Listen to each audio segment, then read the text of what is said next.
Chapter 2, Green Pastures and Still Waters. Discipline that restores power.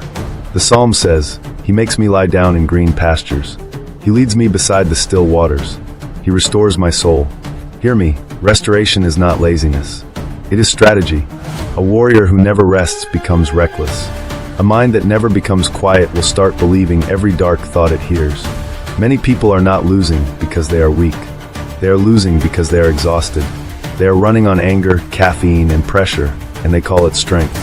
God offers still waters, not to make you soft, but to make you steady. Still waters are where you can hear again. Green pastures are where you can breathe again. Restoration is where your aim becomes true, where your decisions become clean, where you stop reacting and start choosing. So here is your battle plan, simple and clear. Return to what restores you. Prayer that is honest, not fancy. Scripture that is daily, not occasional. Sleep that is protected. Work that is focused. Relationships that are pure. And silence, real silence, where your soul stops shaking. If you feel guilty for needing rest, drop that guilt.